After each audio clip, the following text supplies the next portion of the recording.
In Phnom Penh, where the streets never rest and the air hums with the rhythm of life, there lived a man named Vanna. He drove a tuk-tuk day after day, carrying students, tourists, and workers through the crowded city. He was an ordinary man. Yet what made him different was what he carried, not in his pocket, but in his mind. Vanna had never finished high school. Life had forced him to work early, but he had one habit that set him apart.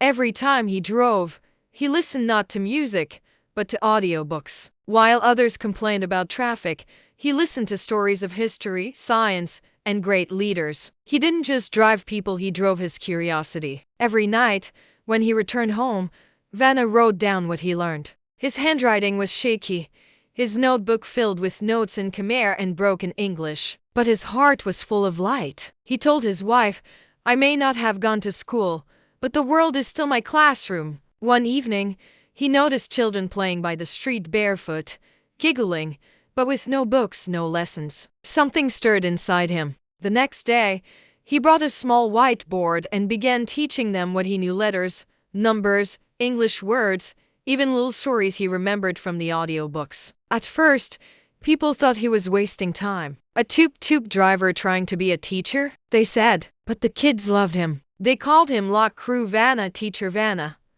Soon, more children came, and even parents began to help. What started as a few lessons on the sidewalk became a little street classroom, lit by old bulbs and fueled by hope. Months passed. One day, a local NGO volunteer noticed Vanna's small group. She took photos, shared his story online, and soon, people began donating books, pencils, and even a projector. Vanna's life changed. He wasn't just a driver anymore. He was an educator of the streets. One afternoon, a journalist asked him, "Vanna, why do you keep learning and teaching?" He smiled and said softly, "Because knowledge is the only thing that multiplies when you give it away."